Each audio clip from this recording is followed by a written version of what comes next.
According to the Environmental Protection Agency, food waste and packaging account for nearly 45% of trash sent to U.S. landfills. U.S. restaurants generate 11.4 million tons of organic trash each year. The average family of four throws away $1,500 a year in wasted food. While these numbers can be overwhelming, plenty of people are finding creative ways to not only recycle packaging, but to upcycle food byproducts. In Detroit, a city of invention and reinvention, recycling, reuse, upcycling, and salvage are not new. I'm Amanda Saab. I was born and raised in Dearborn, Michigan. Dearborn is home to the oldest mosque in the United States, the American Muslim Society Mosque built in 1938, and the largest mosque, the Islamic Center of America, which is the one I go to. Like most in the United States, whether going back one generation or several, my family are immigrants. We came for jobs, for opportunity, for safety, and for a place to call home. My grandparents owned a grocery store, and I helped them sell produce on the weekends.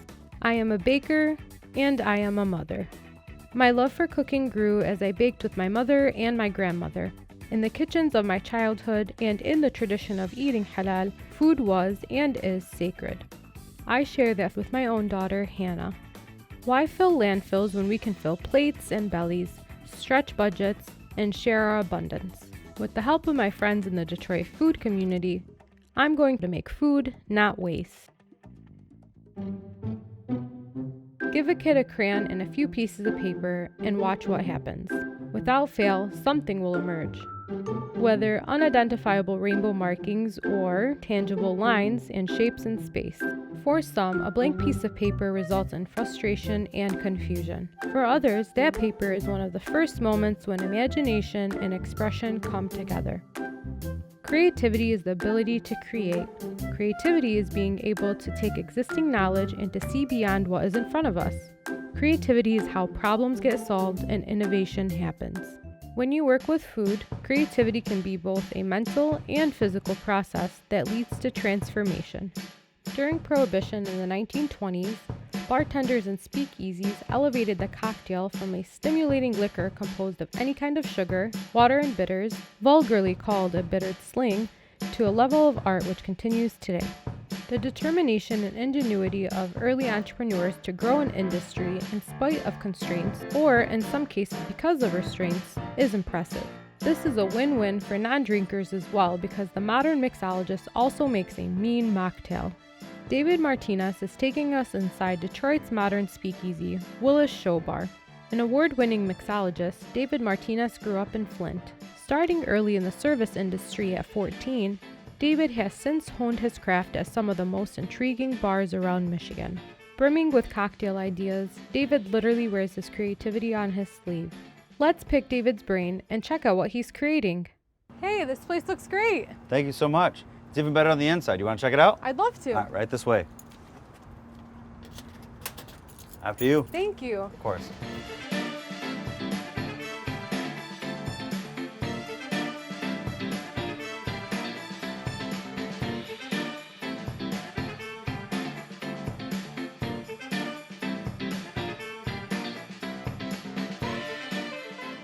So what brings you to Willis Show Bar? Hey, I'm so excited to be here. I'm meeting with a bunch of my Detroit food friends to learn how to salvage food and reduce food waste. Awesome.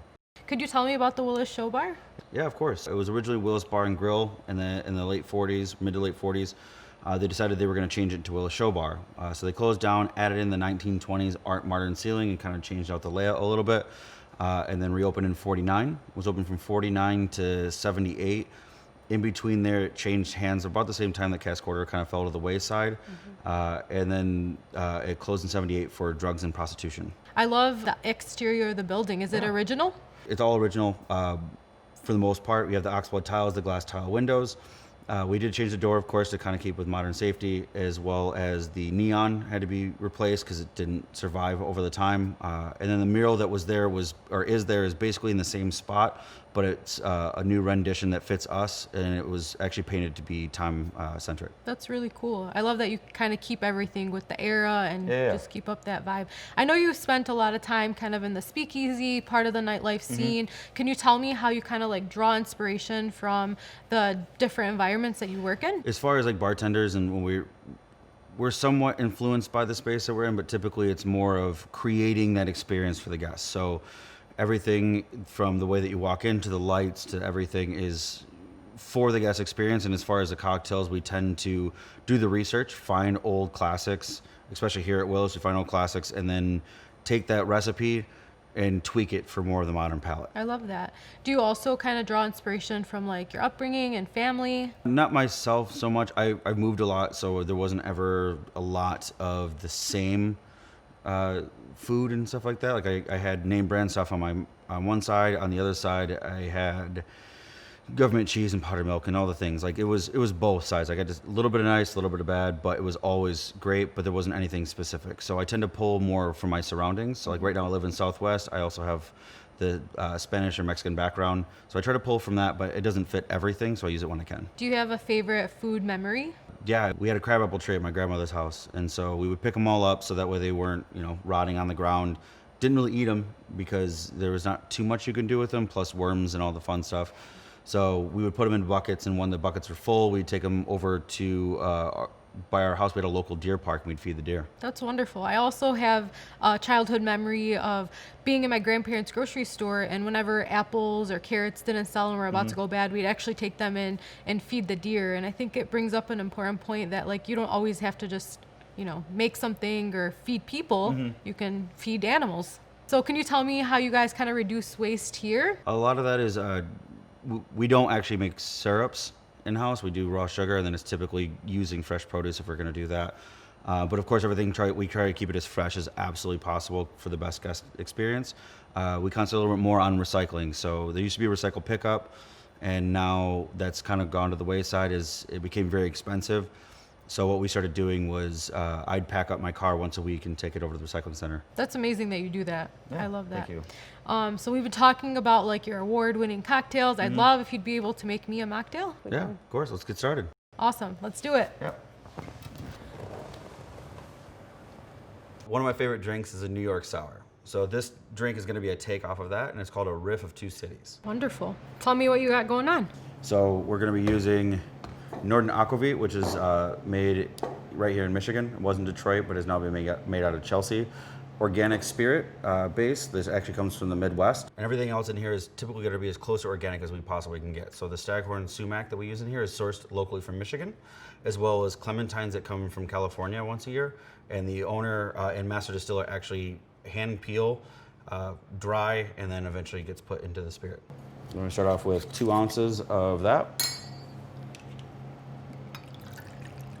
I love sumac, but usually in my fattoush salad, so. Fair. Well, now it's in here. And we're going to do some lemon juice, 3/4 ounce. And tell me how you made. So how the syrup was made was from, I juiced these and then I took the husks. So we have what's left over, the husk. You just throw that into a pot. I did about 2 lemons and 4 limes to 2 cups of water. Let that simmer for a while, like bring to a boil, let it simmer, let it infuse for about 5 minutes. Pull that and then measure out your water by weight and add in 2 parts sugar by weight. So if you have 100 grams of water, add 200 grams of sugar. So then you got 300 grams in the end. I love that you're like using the husks in a new way that's not, just zesting or for garnish. Can you use other citrus or fruit? So like when you're juicing, you want those oils typically, so you want the peel to be on there.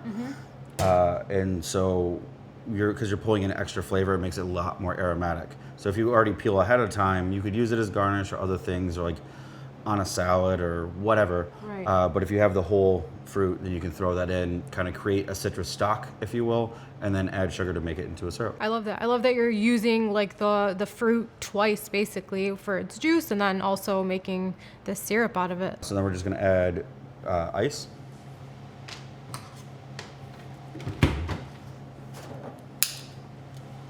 You can use whatever ice you have at home. We have big, huge clear blocks. With this, you want to shake a little bit longer. With the ice at home, you actually have a lot more air in it, which is why it's cloudy. So with that, you want to shake a little bit lighter and not for as long. This is going to chill a lot slower, but it's going to aerate because of that one big block kind of going back and forth. We're going to make me a mocktail version of this. Yes. So we're going to Grab big ice in each one. Again, whatever ice you got at home is perfectly fine. I love that. Grab our other shaker. So we're gonna use the same citrus syrup or citrus stock syrup. And you can use different citrus that you have on hand to like make Yeah, the stock. yeah, you can use grapefruit, orange, whatever. This one was just lemon and lime because it's what we were using today. And then we have an ounce in that. So that was 1 ounce of the syrup, 1.5 ounces of lime juice. So you're gonna have to teach me how to shake things up. I got you. Thank So, want to seal it? So once you give it that little push, there's a seal in there. It's not going to go anywhere. not gonna a lot go- of people are really afraid of this because they really think it's going to drop and it's not going anywhere. So when you grab it, you can grab each end like this, or if you got one large hand, you can grab it like this. 2 hands is just easier because you feel a little more control. As you come down, shake down, and as you come back up, you're basically just bringing it back up towards your ear, forcing it back down, but nice, quick shakes. Thank you. Go ahead and give it a shake.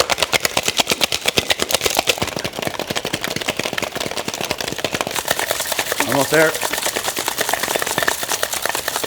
And we're good.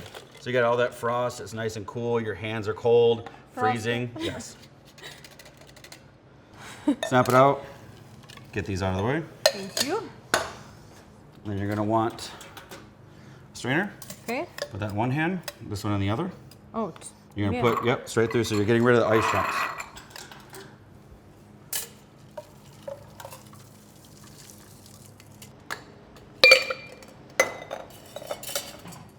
Take that from you. Thank you. Smells delicious. With yours, we're gonna add some soda water. In this case, some Topo Chico. Yum, the best. So, and the best burps. It already smells so delicious. And then we're gonna top mine with some red wine, which is the New York Sour, where that comes in. About 3/4 of an ounce. And you can garnish this if you want, but in the sake of not wasting, so that way you're not just have fruit off to the side, no garnishes. I love it. Oh, and then yours, I mean, we gotta make it pretty. Thank you. And my favorite color too. To make food not waste. Exactly. Cheers. That's delicious. Thank you so much. It's amazing. So refreshing. Great for the hot days that we've been having. Definitely. Thank you so much. Of course. My pleasure.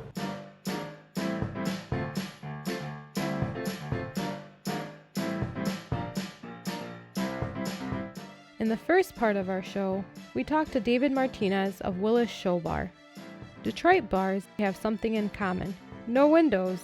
According to David, Detroit bars seek to create a space that transports the visitor to another world, a more glamorous, fun world of whimsy and delight.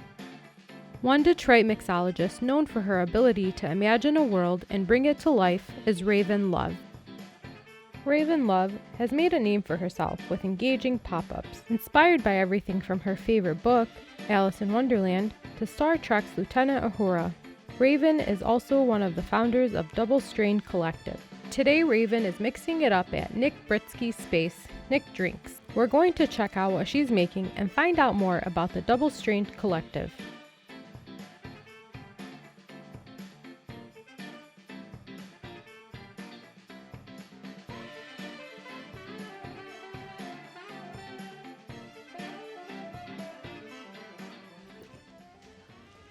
Hey Raven, Hey Amanda, how are you? doing well. How are you? I'm great. What is this place? This is nickdrinks.com. I didn't even know this was here. It's such a cool spot and so unexpected. Yeah, a lot of people haven't been here before. Have a seat. Thank you so much. Yeah. So tell me about Double Strained and all the cool things that you're up to. Yeah, so Double Strain Collective is actually a partnership with my friend Brian Edwards, who's also a Detroit bartender. He works at Barter. And basically, we just focus on highlighting Black and Brown hospitality workers in the city, and trying to provide resources and a network for them to highlight their talents. And one of the ways that we've done that too is through our pop-ups. Yeah, I've heard of your pop-ups, Yes. and it's so creative and they're themed and you do all of these really cool things. Tell me more about them. So we've done like Alice in Wonderland, which was really cool because we had a build your own cupcake bar and really cool whimsical cocktails. And then we did another one that was Star Trek themed, which had cool alien foods and spacey drinks. It's really fun. That sounds amazing. Tell me how your like family and your home like kind of influence the way you create your recipes and your cocktails. Yeah, so my family, they're actually not big drinkers at all, but food is pretty important. And so we've always had like really decadent, rich cooking. And so I try to channel that same, comfort and warmth into my cocktails in the way that I present them to customers. I love that you pull kind of like that feeling and create that in your own way, in your own mechanism. Tell me about like your favorite food memory. Oh, it has to be She-Wolf. Who doesn't love She-Wolf, right? I was actually dining alone, and I went in to get the whole shebang. So I went in for cocktails and different courses, and it was just such a marvelous experience. The attention to detail, of course, the food quality, it really changed the way that I thought about, what a dining experience could be. It's remarkable, and hats off to them. I love She-Wolf. One of the best meals I've ever had in my life, so I can It's a totally life changer. So tell me some of the creative ways you reuse ingredients and create different things in the kitchen. Yeah, so I think that we often overlook seeds and pits, as a way to, repurpose different parts of, foods that we often throw away. And so I love, stone fruit, or like my favorite is mango. The pit of a mango. Throw in some citrus zest, a little bit of sugar, let it sit for a while, and in a few days you have a delicious, thick, vibrant oleo to use in a cocktail. Or, with seeds, chia seeds, they change the texture of a drink. So you wouldn't really think to put them in a cocktail, but as soon as you shake it up, it has this like nice, creamy, almost gelatinous kind of texture. It's really cool. I've only ever used chia seeds in smoothies, so that's like really interesting that you can use it in a different preparation. Can you tell me like what you can use at home to entertain your guests and make a cocktail or a mocktail? Yeah, let's make some cocktails. All right, let's do it. Great.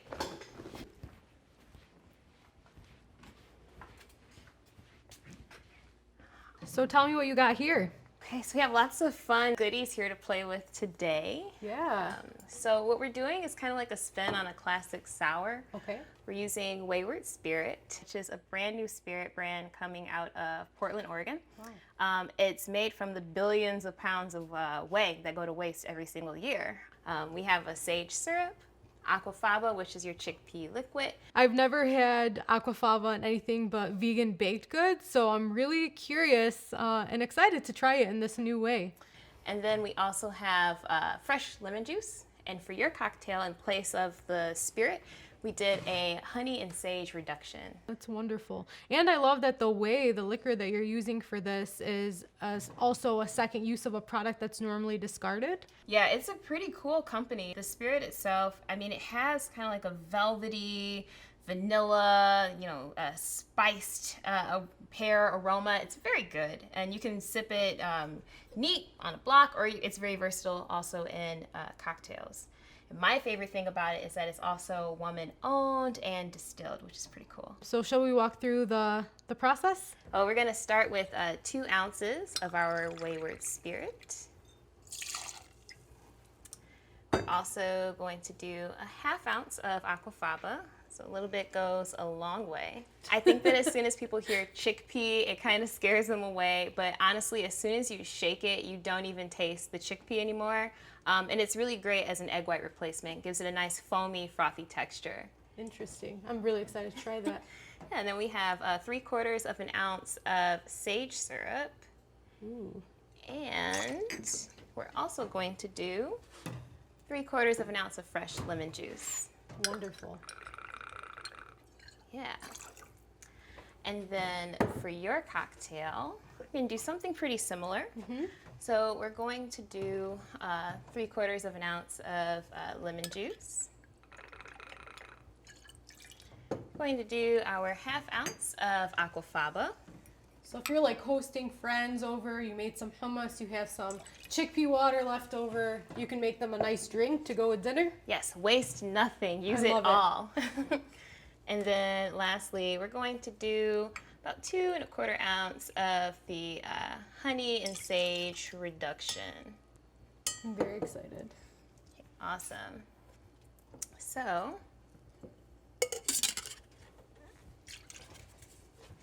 that is for you. We get to shake. Yes, we get to shake. David taught me how to shake, so I can definitely put those skills to use now. So we're actually going to do a dry shake first, just so that we get that nice, again, foam on top. You get it all nice and creamy and velvety. You ready? Yes, let's do this. Okay.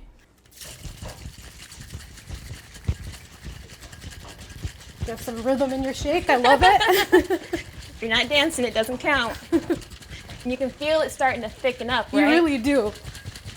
It's almost like whipping cream. Exactly. All right. All right. Ooh, look at that. It's already And foamy. you can smell it too, right? Definitely. Just wait till we get some ice in it. You can really smell like the sage and the lemon. It's nice and savory. For you. Thank you. Absolutely.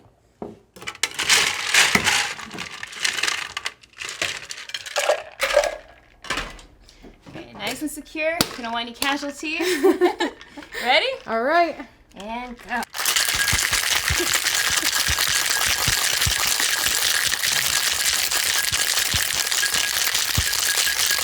Feel it frosting over? Yep. All right. There we go. Got it. All right, so now we're just going to strain it out nice and easy. Wow. That is so beautiful. You get like that frothy top. It's so magical. Like with simple ingredients that are getting a second use, you get like this beautiful, like you get the layers. That's incredible. And you give it a second, it forms that nice bit of like meringue on top, separates. It's just, looks like dessert.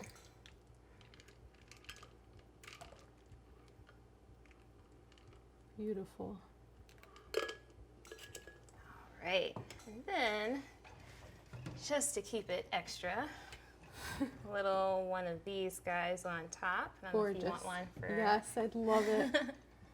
Beautiful. Oh my gosh. Awesome.